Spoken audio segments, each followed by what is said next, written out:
bersama di dalam suratan Timotius. Yang pertama, kita telah melihat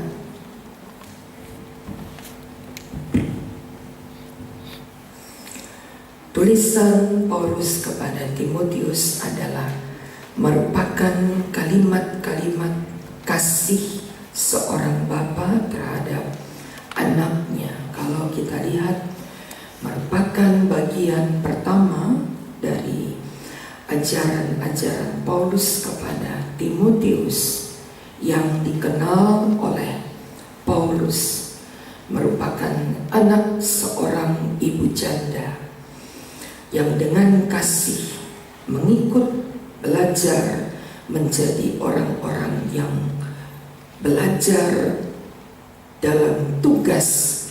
Ayat 18, Timotius anakku, sesuai dengan apa yang dinubuatkan tentang dirimu, supaya dikuatkan oleh nubuat itu, engkau memperjuangkan perjuangan yang baik dengan iman dan hati nurani yang murni. Nasihat pertama yang Paulus katakan kepada Timotius adalah berjuang dalam perjuangan yang baik dengan iman dan hati nurani yang murni.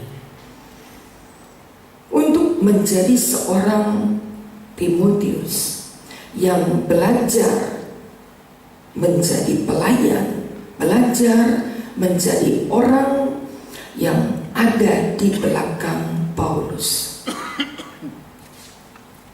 Timotius adalah seorang anak dengan iman yang dimiliki dari ibunya. Pasal 1, 2 Timotius 1 ayat yang keempat. Apabila aku terkenang akan air matamu yang kau curahkan, aku ingin melihat engkau kembali supaya penuh sukacitaku.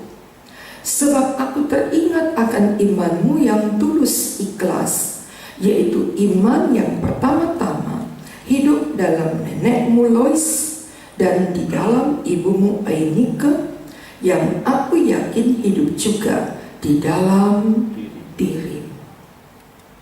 Inilah Timotius yang mulai bertemu dengan Paulus, disebut anak yang dilahirkan oleh Paulus di dalam iman.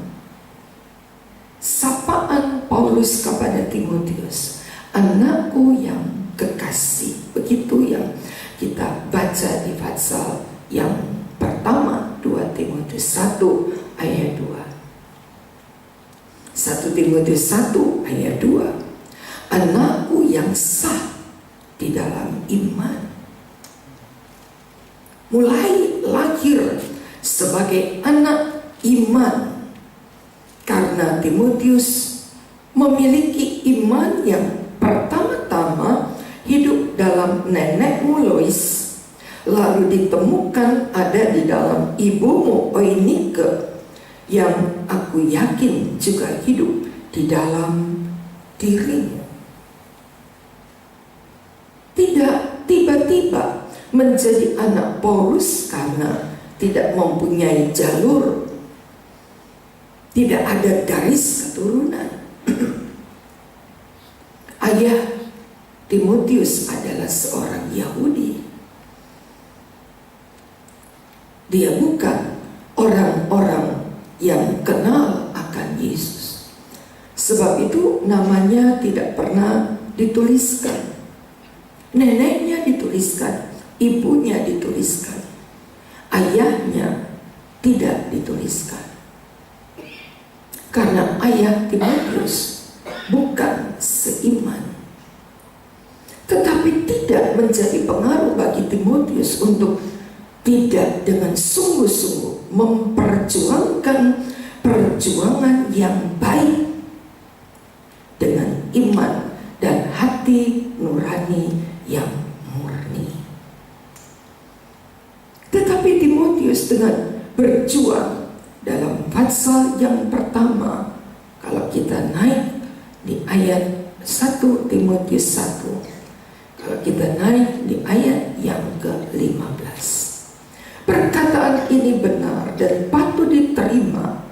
Kristus Yesus datang ke dunia untuk menyelamatkan orang berdosa, dan di antara mereka akulah yang paling berdosa. Tetapi justru karena itu aku dikasihani, agar di dalam diriku sebagai orang yang paling berdosa, Yesus Kristus menunjukkan seluruh kesabarannya. Dengan demikian aku menjadi contoh. Ada pengalaman yang dibagikan Paulus kepada Timotius, menjadi orang yang paling dikasihani karena paling berdosa. Akulah yang paling berdosa. Sukar untuk mengakui kekurangan sendiri, sukar untuk mengakui keadaan kita. Tetapi Paulus menjadi seorang yang sangat jujur, sanggup mengakui akulah orang yang paling berdosa. Tapi dengan keberadaannya, Paulus mengajarkan kepada Timotius untuk menjadi orang yang jujur. Itu sebabnya disebutkan dan hati nurani yang murni. Ada kejujuran di dalam pengiringan kepada Allah. Tidak dibutuhkan kemunafikan, tapi kejujuran. Yang dibutuhkan adalah orang yang bisa berkata, inilah aku Tuhan. Timotius dididik oleh Paulus mulai dengan hati nurani yang jujur. Paulus mengajar Timotius untuk berbicara, berkata, bersikap dalam hidup benar di hadapan Allah, tidak berdusta. Mulai dari sana, pasal 2 tadi, ayat yang ke-7. Untuk kesaksian itulah aku telah ditetapkan sebagai pemberita dan rasul. Yang kukatakan ini benar. Aku tidak berdusta, dan sebagai pengajar orang bukan Yahudi dalam iman dan kebenaran. Belajar hidup jujur, belajar hidup dengan apa adanya, belajar hidup mengakui kekurangannya. Maka Paulus mulai mendirikan kebenaran Allah dalam hidup Timotius. Banyak kali kita sukar untuk bisa berkata benar dan jujur. Banyak kali kita tidak bisa membuat kehidupan yang tampak luar dan dalam itu benar. Seringkali kita mempunyai rasa atau perhitungan-perhitungan tertentu hingga orang tidak melihat Kristus di dalam kita karena tidak adanya kejujuran hidup. Tapi Paulus mendidik Timotius dari dasar yang jujur, dari dasar yang apa adanya, dari dasar yang hidup dalam iman yang tulus dan murni. Kita jarang menemukan, tapi Allah mencari yang demikian. Allah tidak mencari siapa orang yang tampak baik, tapi orang yang berani tampil dengan penuh kemurnian dan kejujuran.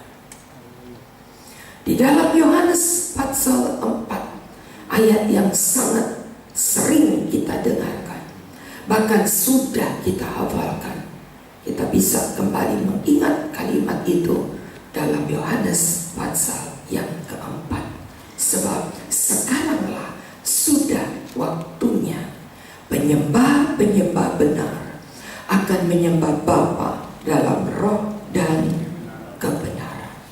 Sebab Bapa menghendaki penyembah-penyembah demikian. Ayat yang ke-23 dan ayat yang ke-24. Allah itu roh, dan barang siapa menyembah Dia, maka ia harus menyembah di dalam roh dan kebenaran. Ini apa adanya. Allah tidak ingin temukan setiap kita hanya kelihatan yang baik saja, tapi Allah inginkan penyembah-penyembah benar itu menyembah Bapa di dalam roh dan kebenaran. Ini adanya kami, inilah saya. Tak segan Paulus berkata, di antara banyak orang yang berdosa, akulah yang paling berdosa. Di antara banyak orang berdosa, dia akui benar, akulah yang paling berdosa, tapi justru akulah yang paling dikasihani. Ketika kita menghampiri Allah dengan penuh kejujuran, maka di situ kita dapat menemukan Allah dengan pribadinya.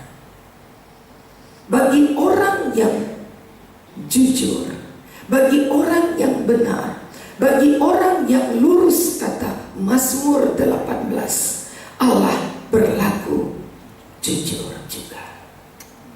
Kita ingin temukan dalam ibadah kita, menemukan Allah dengan apa adanya. Mazmur 18, bagaimana kita bertemu dengan Allah. Ayat 21, Tuhan memperlakukan aku sesuai dengan kebenaranku. Allah temukan diri kita sesuai dengan kebenaran kita. Ia membalas aku sesuai dengan kesucian tanganku, tidak dengan kemunafikan, tapi dengan kebenaranku.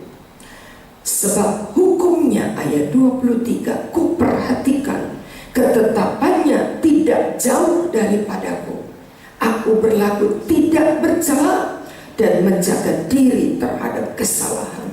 Karena itu, ayat 25 bersama, Tuhan membalas kepadaku sesuai dengan kesucian tanganku di matanya, sesuai dengan kebenaranku. Paulus tidak mengajarkan Timotius untuk hidup menjadi orang yang kelihatan baik, tapi dengan penuh kejujuran. Sebab Paulus belajar,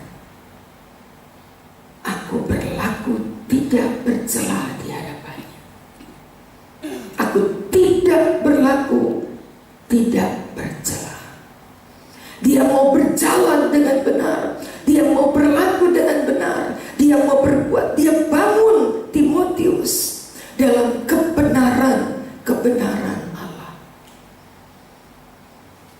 Pada guru-guru Barnab seringkali saya berkata, apa yang kita ajarkan kepada mereka, begitulah akan tumbuh generasi yang belajar hidup benar.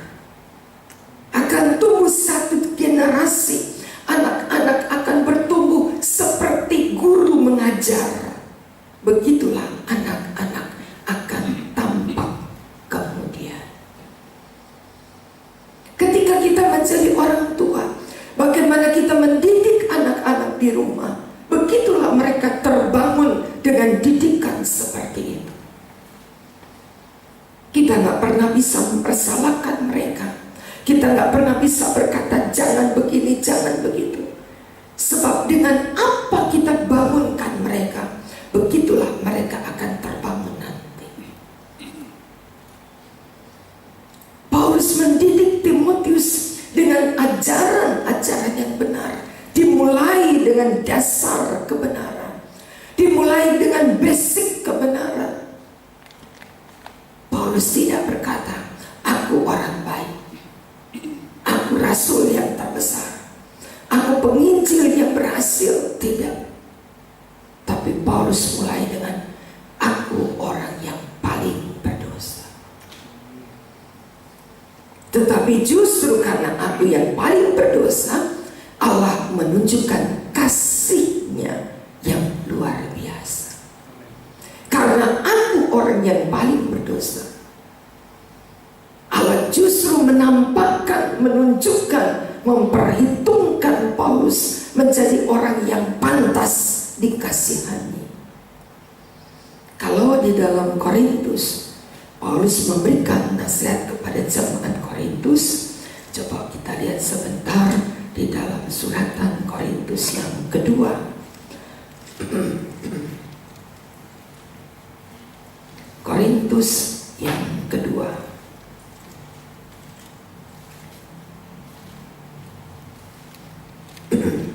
Pasal yang pertama.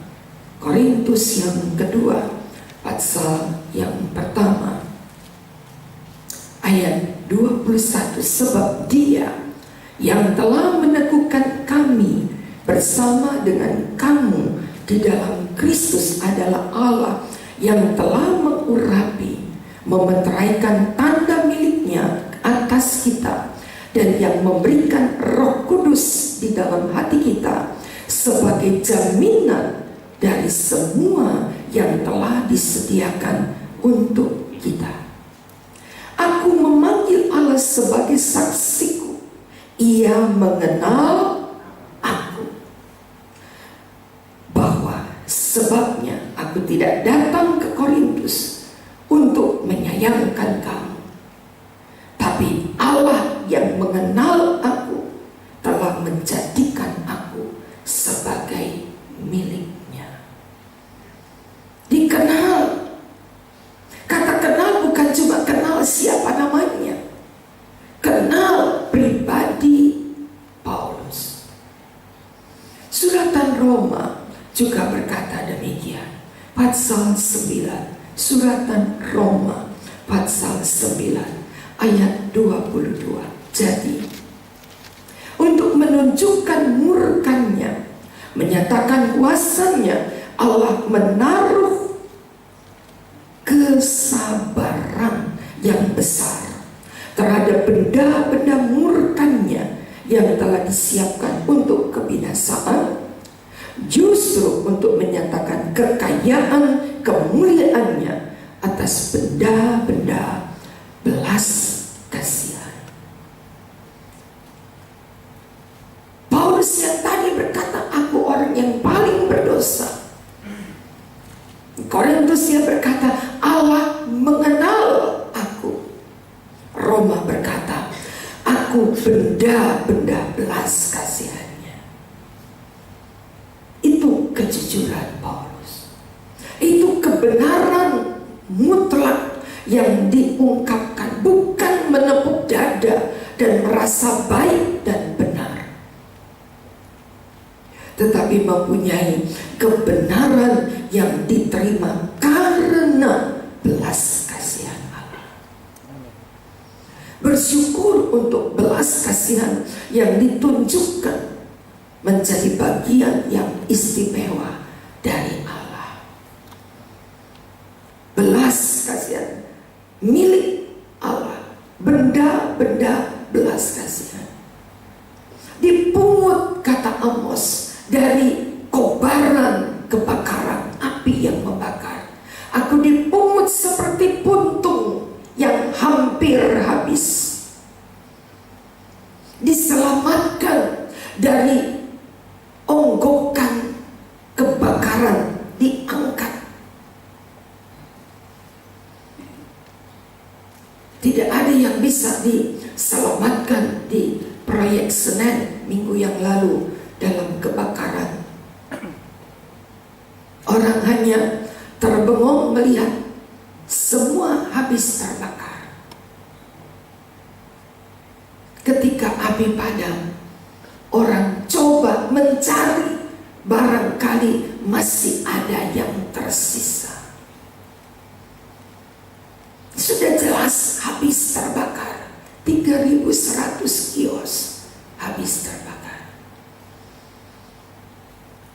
Para pemilik kios-kios, mereka cuma datang mengkais apa yang masih bisa dibawa pulang. Benda-benda itu disebut benda belas kasihan. Benda-benda itu disebut benda yang lolos dari kebakaran. Amos berkata, engkau adalah puntung yang diangkat dari kebakaran, diangkat sebagai benda belas kasihan. Dengan kejujuran seperti inilah Allah mengasihi kita. Amin. Dengan kejujuran inilah aku Tuhan. Tidak datang dengan kesombongan, tidak datang dengan tepuk dada, tidak datang dengan merasa hebat. Apa yang hebat dari kita? Tidak ada. Tapi Allah ingin kita menjadi orang-orang yang bisa mengalami kebenaran kasih-Nya. Itu yang kita nikmati. Mari kita baca. Saya ingin lihat dalam Amos itu. Kitab Amos. Pasal yang keempat, ayat yang ke-11. Amos 4 ayat 11. Aku telah menjungkir balikan kota-kota di antara kamu, seperti Allah menjungkir balikan Sodom dan Gomora, sehingga kamu menjadi seperti puntung yang ditarik dari kebakaran. Aku ingin tarik kamu seperti puntung dari kebakaran. Sebab itu ayat 12. Oleh karena aku akan melakukan yang demikian kepadamu, bersiaplah untuk bertemu dengan Allah.